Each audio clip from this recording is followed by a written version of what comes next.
Salut à tous, c'est Motard Geek pour WRFPV. On se retrouve enfin pour la fin de la review du Beta FPV Pavo Pico V2, donc la version qui embarque un O4, que ce soit Lite ou Pro. Et dans ce test, on abordera les deux versions. Puisque je vous ai déjà fait une vidéo au format portrait du déballage et du montage il y a quelques semaines et que les specs détaillés seront dans l'article lié à cette vidéo, je ne vais pas m'attarder sur tous ces points-là aujourd'hui. On va se focus dans un premier temps sur les réglages qui ont été effectués par Beta FPV sur ce petit Pico V2.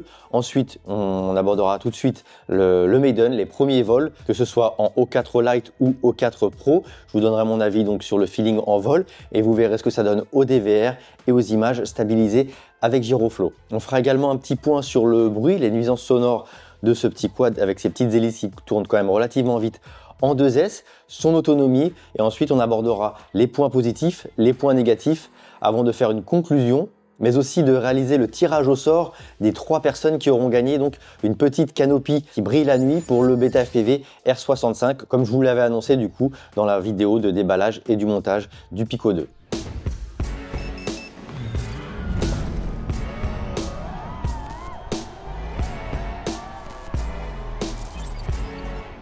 Donc comme je vous le disais dans la première courte vidéo, ce Pico V2, il est compatible O4 Lite et O4 Pro. Là, c'est le O4 Pro qui est installé dessus, puisque c'est le deuxième VTX que j'ai testé avec. Et juste avant, j'avais mis le O4 Lite. Donc c'est l'occasion quand même de rappeler que le montage et la maintenance de ce quad sont quand même super bien faits. C'est le cas de quasiment tout le dernier quad de chez Beta FPV. C'est bien pensé, c'est simple. Donc là déjà, rien que pour retirer la canopie, il suffit de retirer 4 vis et on a accès directement à l'électronique sans avoir enlevé les moteurs. Donc ça, c'est un premier bon point. Et ensuite, pour changer donc de VTX, puisque c'est pas la même canopie sur le O4 Pro que sur le O4 Lite, on peut avoir les deux à disposition et passer de l'un à l'autre, tout simplement pareil en retirant 4 vis sur le dessous et en venant tout simplement voilà, swapper la canopie avec son VTX. Et la connectique, c'est une simple nappe qui est déjà connectée à l'électronique quand on le prend en PNP. Et donc, il suffit de le mettre sur le VTX. Et voilà, il n'y a aucune soudure, juste 4 vis à faire et défaire. Alors, concernant le O4 Lite, les gummies qui sont plus gros que ceux du O4 Pro, je ne sais pas si on va bien les voir à la caméra. Là, on a quand même un montage en dur sur le O4 Pro, ce qui n'est pas le cas sur le O4 Lite. Enfin, c'est un peu plus soft mounté, vous avez pu le voir sur la première vidéo et vous pourrez voir les photos des différents gummies sur l'article sur le blog. Et donc, ces gummies sur le O4 Lite, ils sont un petit peu plus chiants à mettre que venir tout simplement visser les vis du O4 Pro. Mais rien de compliqué quand même. On peut donc fermer cette petite parenthèse sur le montage et le swap O4 Lite O4 Pro et revenir aux réglages donc, qui ont été faits par Beta FPV. Donc niveau réglage, déjà c'est bien. Ils ont quand même fourni un quad compatible Lite et Pro. Donc ils ont fourni 2 profils de réglage PID filtre pour l'un et pour l'autre. Et ils sont nommés tout simplement O4 Lite et O4 Pro. Donc lorsqu'on fait les réglages dans Betaflight, c'est simple de passer de l'un à l'autre. Et je pense qu'on peut même se mettre un petit switch pour passer de l'un à l'autre facilement si on swap souvent de VTX. Mais ça, j'imagine que ce n'est pas le cas de figure de beaucoup de personnes. En ce qui concerne les réglages, on est sur du stock niveau filtre. Je pense que d'après les black box, que je vous mettrai quand même peut-être tout à l'heure, il y a moyen de gratter un petit peu niveau filtre, mais c'est un whoop, c'est un petit whoop, il y a du poids, c'est quand même assez bruyant. Mais les filtres s'en sortent bien par défaut, mais ils ont bien travaillé les PID, que ce soit pour le Lite ou pour le Pro, on a une bonne balance. Ça fonctionne bien en vol, c'est cool. Mais en ce qui me concerne, j'aurais mis un tout petit peu plus de réactivité et je pense que c'est lié au fait que le feed forward soit très bas. J'ai essayé de le monter un petit peu, mais directement à partir du moment où j'ai commencé à y toucher, j'avais un moins bon feeling en vol. Le quad n'était pas forcément beaucoup plus réactif et surtout il se comportait moins bien. Donc étant donné que j'avais pas beaucoup de temps, qu'il faisait pas chaud et que quand même les PID étaient bien travaillés, cette fois-ci je n'ai pas refait de tuning, je l'ai utilisé tel quel. Donc je vous mettrai les captures d'écran pour ceux qui s'intéressent des réglages d'origine dans l'article sur le blog, puisque je les ai pas modifiés, ça sert à rien de vous les mettre ici en capture d'écran. Par contre, je vous montrerai après les vols quand même les black box. Mais avant d'attaquer les vols, on peut continuer sur les réglages. Pour voler, qu'est-ce que vous avez à faire? Tout simplement, configurer votre radio. Donc si vous avez une radio en ELRS, comme vous pouvez le voir ici, on a une petite antenne intégrée. Donc vous pouvez directement le binder dessus à condition que les versions soient compatibles. Moi, en ce qui me concerne, j'ai juste changé l'UART pour utiliser le RX intégré au O4 Pro. Et ça s'arrête là. J'ai aussi touché les emplacements et les éléments d'OSD, mais ça c'est propre à chacun et c'est pas obligatoire pour voler. Vraiment la seule chose à faire, c'est configurer sa radio et ses modes. Donc à minimum, armé, désarmé. Moi j'ai rajouté la black box, le buzzer et ça s'arrête là. J'ai pas mis de turtle mode, je suis vraiment resté sur du très basique. Et donc un petit dernier point quand même avant que j'oublie, avant d'aborder les vols, en termes de poids. Lorsqu'on est avec le O4 Pro et donc comme moi avec les deux grosses antennes, on se retrouve à 81,7 grammes. Donc je pense qu'on descend largement sous les 80 grammes si on passe sur les petites antennes linéaires qui suffisent en temps normal largement à voler suffisamment loin pour se faire plaisir avec ce type de petit whoop. J'ai eu un petit peu la flemme de l'échanger et c'est plus chiant de l'échanger sur le O4 Pro parce qu'il y a tout le bazar à enlever. Donc je l'ai laissé, mais sachez que vous pouvez encore gratter du poids avec les antennes sur le O4 Pro. Donc 81,7 grammes pour le O4 Pro contre un tout petit peu moins de 54 grammes en O4 Lite. Donc la différence de poids n'est pas négligeable et vous verrez après aussi que ça se ressent sur le comportement en vol. Et à tout ça, il faut ajouter quand même les 29 grammes de lipo, comme je vous le disais dans la première vidéo. Les lipo, on est sur du 2S, 550 mAh. Je crois que c'est 75C et ce sont des HV qui se mettent encore une fois dans une petite nacelle pas très polyvalente, mais la documentation de Betaflight sur le site sur la page produit de la Canopy explique quelles sont les parties à venir découper et comment installer un petit strap à lipo si vous voulez mettre des lipos d'un autre format. Donc ça c'est quand même plutôt cool pour le coup. Et en termes de vol, donc les premiers vols, donc je les ai effectués en O4 Lite. Ça vole bien, mieux que le Pico V1. Pourtant, on est sur un même combo de moteur en 11.04 de mémoire. De toute façon, je vous ai dit tout ça dans la vidéo d'introduction et je vous rappellerai tout ça dans les specs sur le blog. Mais même moteur, même taille d'hélice que le Pico V1. Mais la Canopy, pour le coup, je pense que ça a joué. La Canopy est différente. La caméra, elle est également en dur, donc c'est aussi différent du Femto que j'avais pas beaucoup aimé. La caméra ne bouge pas. On n'a aucune vibration en vol lorsqu'on vole normalement. Par contre, lorsqu'on commence à faire un petit peu des figures en accro, on sent que la Canopy, qui est un peu trop soft montée à mon goût, bouge sur le châssis. Et donc ça se ressent un petit peu, je sais pas, il y a une espèce de décalage. On le ressent en vol, c'est pas spécialement gênant et le plus important dans tout ça, c'est que ça vibre pas plus que ça dans les lunettes et surtout dans les DVR, que ce soit avant ou après Giroflow. En O4 Lite, on n'a pas de vibration et on peut les stabiliser sans problème avec Giroflow. Donc ça, c'est vraiment un bon point pour un petit whoop comme ça qui quand même a une black box qui vibre un petit peu. Donc ça vole bien, c'est agréable au stick. J'aurais aimé que ce soit un tout petit peu plus réactif, mais il n'y a aucun souci. On peut faire des rolls, des flips, des légers dives, des virages assez serrés, des power loops, ça passe, il n'y a pas de gros washout, mais il y a un peu de prop wash quand même. Mais donc voilà, c'est un quad qui reste quand même assez polyvalent pour sa taille et surtout pour son poids. Donc ça c'est cool, ça vole bien et ça vole environ 3 minutes avec un petit peu de freestyle et un petit peu de vol agressif. Donc je pense qu'on peut tirer un petit peu plus avec le O4 Lite. Par contre, on perd facilement 30 secondes d'autonomie en O4 Pro. Moi, avec mon type de vol et avec un petit peu de freestyle, je me suis retrouvé à moins de 2 minutes 30 avant vraiment de taper trop dans les lipos. Et même si c'est du 2S, je préfère éviter de les descendre trop en tension. Donc voilà, on est sur une autonomie de 3 minutes en moyenne, je pense, et on peut aller un peu plus en volant chill, très balade, très doux. 3 minutes 30 en light et 2 minutes 30, voire 3 minutes grand max avec le O4 Pro. Donc ce qui est tout à fait raisonnable pour ce type de quad. Je vous disais en intro qu'on allait aborder le bruit. J'ai pas retrouvé, je sais pas ce que j'ai fait avec mon téléphone. J'étais avec mon fils ce jour-là lorsque j'ai volé avec le O4 Lite. Il m'avait filmé pour écouter le bruit du quad. Malheureusement, j'ai pas retrouvé ma vidéo. Donc soit il s'est loupé sur l'enregistrement, soit c'est moi qui l'ai supprimé sans le vouloir. Ça fait plus de 30 jours que je l'ai fait, donc c'est pas dans ma corbeille d'Android. Donc voilà, vous n'aurez pas de son. Je crois que j'en avais mis sur le Femto.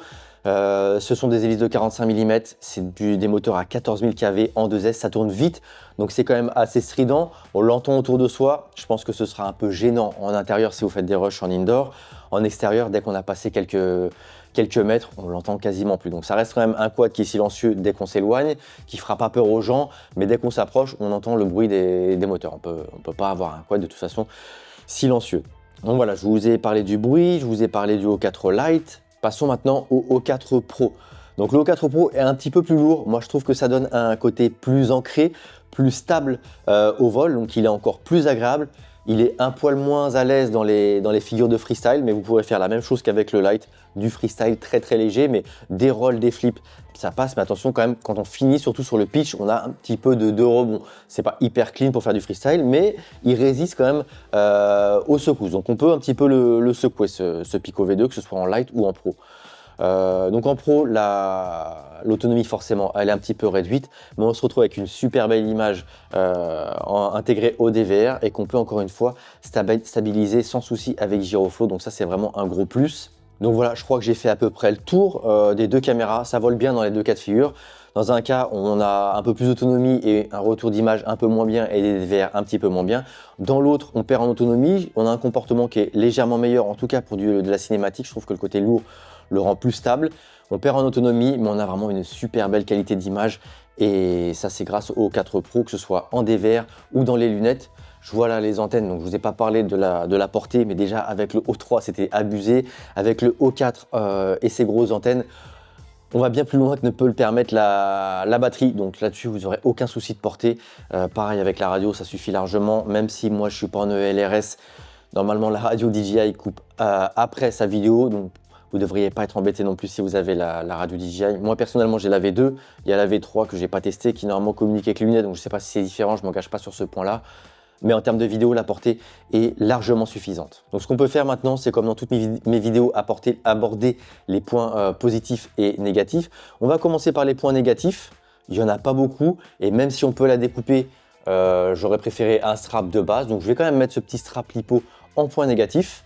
Ensuite, comme beaucoup de petits quads, on peut mettre le bruit en point négatif, même si ce n'est pas forcément le plus impactant, mais je le mets généralement sur toutes mes reviews dans les petits quads, donc il n'y a pas de raison que celui-ci ne le soit pas. Il est légèrement bruyant quand même. Ensuite, on l'a abordé dans la vidéo de montage, on a l'USB déporté, donc il faut venir mettre un petit câble ici.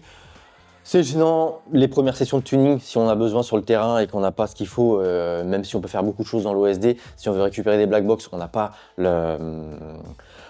le câble. D'ailleurs, les black box, j'ai beau avoir mes notes sous les yeux, ça me fait penser que je vous en ai pas parlé juste avant, donc il n'y a pas de nécessité de les rajouter ici en surimpression. Si ça vous intéresse de voir à quoi elles ressemblent, vous allez sur le blog, je vous les ai mises. Vous pourrez aussi les comparer donc au Femto, aux autres pavots, et globalement, on est un tout petit peu mieux que le Pico V1. On est moins bien qu'un pavot qui est plus gros et plus stable. Et par rapport au Femto, je crois que c'est kiff-kiff. C'est un whoop, c'est bruyant, mais les filtres Betaflight font le taf, donc il n'y a aucun souci là-dessus. Et encore une fois, ça se stabilise à Giroflow sans problème, donc c'est pas un point négatif d'avoir des black box, d'avoir un quad brillant de base pour un whoop. Donc revenons au point négatif, je vous ai dit la fixation lipo, le bruit, l'USB déporté et le soft mount qui est un peu trop soft encore une fois. J'avais intitulé, je sais plus si c'est sur le Femto, j'avais intitulé la vidéo trop de soft mount, tue le soft mount, parce que clairement la caméra bougeait trop et c'était gênant dans le retour vidéo. Là, je dirais pas que c'est à ce point-là, puisque ça fonctionne très bien, que c'est agréable au retour vidéo et surtout qu'encore une fois, ça se stabilise bien à Giroflow. Mais si vous faites des manœuvres un petit peu agressives, la canopie va bouger et ça va se ressentir. Le quad va pas réagir comme nous on voit dans la vidéo, puisque la canopie bouge alors que le quad continue sa vie lui sans bouger. Donc je vais mettre le soft mount de la version light un peu trop soft mount. Pour la version pro, aucun souci. Passons maintenant au point positif. Comme d'habitude, on est chez DJI, on est en HD, donc la haute définition en vol, c'est un vrai plaisir. On a du DVR 4K stabilisé sans souci avec Giroflow, donc ça c'est pareil, c'est génial. On a un feeling au stick qui est bon, donc ça c'est un bon point pour moi, sachant que du coup on a des bons réglages cette fois-ci sur le Pico 2. Contrairement au tuning du Pico 1 qui n'était pas assez poussé à mon goût, mais ça remonte quand même maintenant à quelques mois, si c'est pas quelques années. Les derniers Beta FPV sont bien tunés de base, même si dans certains cas on peut peaufiner un petit peu, surtout sur les filtres. Comme tous les derniers châssis de chez Beta FPV, le montage très simple, la maintenance très simple. Donc ça, que vous soyez débutant ou pas, lorsque vous aurez besoin de mettre les mains dans le cambouis, vous n'allez pas galérer à tout démonter. Dans les deux cas de figure, que ce soit Light ou Pro pour le O4, la caméra, hop, elle est bien protégée. Elle est également bien isolée des vibrations. Et la liste va s'arrêter là, elle est déjà bien complète. Vous l'aurez compris, à mon goût, le Pico 2 est une réussite. C'est un bon quad, il n'y a pas de gros points négatifs. Il est un peu plus petit qu'un Pavo 20 en 2,2 pouces. Donc, selon votre besoin, si vous avez surtout besoin de voler en indoor. Moi, je l'ai volé en outdoor, en extérieur, donc avec quand même pas mal de vent, que ce soit sur les deux. J'ai eu deux spots différents, deux journées différentes en O4 Lite ou en O4 Pro. Dans les deux cas de figure, le vent ne m'a pas posé souci, donc il se débrouille bien en extérieur. Mais en extérieur, je vais trouver plus polyvalent un Pavo 20 qui se débrouille un petit peu mieux en freestyle. Mais ça, c'est parce que moi, j'aime bien voler un peu plus agressif, m'amuser. Mais si c'est pour de la cinématique pure, en se permettant quelques folies de temps en temps. Bah voilà, le Pico V2, il est bien, il fait le taf, il n'y a pas de gros problèmes. Personnellement, je m'orienterais plus vers un Pavo 20. J'ai plus les prix en tête, donc je ne vous dirai pas est-ce que l'un est plus cher que l'autre. Je pense que le Pico 2 est un petit peu moins cher que le Pavo 20, qui a des plus gros moteurs, des plus grosses hélices. Mais voilà, dans tous les cas de figure, ce Pico 2, c'est un bon quad de chez Beta FPV. Vous vous amuserez avec, vous pourrez faire des rushs cinématiques si vous avez besoin. Vous pourrez faire des bonnes balades, du chasing, que ce soit en intérieur ou en extérieur, sans gros risque avec vos sujets. Donc voilà, à vous de faire votre choix. D'ailleurs, n'hésitez pas à me mettre dans les commentaires de la vidéo ce que vous en pensez. Si vous en avez un, partagez votre retour pour les autres pilotes qui pourraient hésiter à l'acheter. Et sur ce, comme je vous le disais, je vous retrouve en face caméra, comme je vous le disais en introduction, pour effectuer le tirage au sort des gagnants des 3 canopies pour le R65. Bon, le tirage au sort devrait être rapide, vous m'avez facilité la tâche en étant que 9 à participer et uniquement sur YouTube. Donc déjà, je ne vais pas avoir à aller chercher de commentaires sur TikTok, Instagram, Twitter ou Facebook. J'ai pu extraire à la main les 9 participants et donc pour changer un petit peu, on va faire le tirage au sort avec Gemini. Donc j'ai fait un petit prompt. Voilà, que je vais coller. Je ne l'ai pas encore testé, j'ai essayé d'être assez explicite, mais sans y passer trop de temps non plus. J'ai mis fais-moi le tirage au sort de 3 gagnants pour un concours dans la liste suivante. Donc dans la liste suivante, on va retrouver les 9 participants. On a, voilà, je ne sais pas si on va pouvoir afficher la liste tout entière. Non, ça passe pas. Donc je vais les lister rapidement. O The Cut, Steph FPV, JLO, Jlo, Electronic Girl, c'est qui le boss, Antoine, Léonidai, Cut of Tom et 85 FPV. Bon les gars, vous avez des pseudos qui sont pas faciles à prononcer, excusez-moi pour la prononciation, mais voilà, vous avez la liste ici et j'ai mis annonce le résultat uniquement via une image avec un podium sur la thématique de wearfpv.fr, donc ça va être marrant, on va voir ce qu'il va nous faire. J'espère surtout qu'il va réussir à faire quelque chose et on va lancer ça pas en, déjà on va lui dire fais-moi une image et pas en mode raisonnement parce que c'est un petit peu lent, enfin c'est plus lent, rapide, on n'a pas besoin ici d'un truc hyper complexe. Donc voilà, roulement de tambour, attention, qui a gagné? Est-ce que je vais pouvoir laisser en live ou couper au montage? Eh non, voilà, ça a été super rapide. wearfpv.fr a carrément nous a mis une piste de drone, donc c'est même pas ovale, c'est un rectangle, une piste de drone avec un podium. Donc sur la première marche du podium, il a mis O The Cut, sur la deuxième marche Electronic Girl et sur la troisième c'est qui le boss. Donc voilà, et en boxou il a écrit des petits textes, donc c'est quand même pas mal l'intelligence artificielle, même si pour le coup il aurait pu mettre un tracklet, un truc un petit peu plus sexy. Voilà, il nous a mis concours wearfpv, résultat officiel avec de belles fautes. Finalement j'aurais dû mettre Gemini Pro puisque celui-ci se déroule normalement beaucoup mieux, mais bon peu importe, c'est pas le sujet de la vidéo. Donc voilà, Electronic Girl, j'allais dire les gars, donc non, les gars et les nanas, n'hésitez pas à me contacter de la manière que vous voudrez pour me filer votre adresse et que je vous envoie donc chacun une petite canopie. O The Cut aura le choix de la couleur. Une fois que O The Cut aura choisi, Electronic Girl fera sa couleur et toi c'est qui le boss. Même si tu es le boss, tu n'auras pas le choix de la couleur, tu auras la dernière couleur disponible. Donc voilà, merci d'avoir participé. Également, c'est la dernière vidéo de la chaîne. Donc merci à tous de nous suivre, de participer. Aujourd'hui, wearfpv, c'est une immense communauté. À ce sujet-là, d'ailleurs, je voulais aussi remercier un petit peu tous ceux qui œuvraient en arrière-plan. Donc, il y a Jérôme que vous connaissez. Je pense aussi à Nochamo, au modérateur du Discord, parce que le Discord, ça arrive qu'on soit plus de 1000 membres connectés en live. Et je vous avouerai que ce n'est pas une plateforme sur laquelle je passe beaucoup de temps. Je suis plus sur le forum. Merci à tous d'animer le forum, de signaler les messages lorsqu'on a des spams. Donc, c'est pratique parce qu'on a beaucoup de messages. J'ai vraiment du mal à tout suivre. On a également le groupe Facebook où on approche des 10 000 membres. Merci à vous aussi d'être présent sur le groupe et également sur tous les réseaux sociaux à nous laisser des petits pouces bleus, des likes, des commentaires, que ce soit sur YouTube, TikTok, Instagram, Facebook. Si ce n'est pas encore le cas, n'hésitez pas à nous suivre. Donc merci à tous. Merci aussi au cofondateur de wearfpv, Jérémy, qui a été très actif aussi cette année sur les vidéos. Plus que moi, clairement, même si je fais mon maximum en back-office. Mais surtout, un grand merci à vous tous. C'est un vrai plaisir de voir le monde qu'il y a derrière wearfpv. C'est ce qui nous motive aujourd'hui à continuer, hein, parce que clairement, on fait ça par passion sur notre temps libre. Encore une fois, merci. Et sur ce, comme je vous disais, c'est la dernière vidéo de l'année. Donc, je vous souhaite de très bonnes fêtes de fin d'année et on se retrouve l'année prochaine pour plein de vidéos et plein de tests, je l'espère.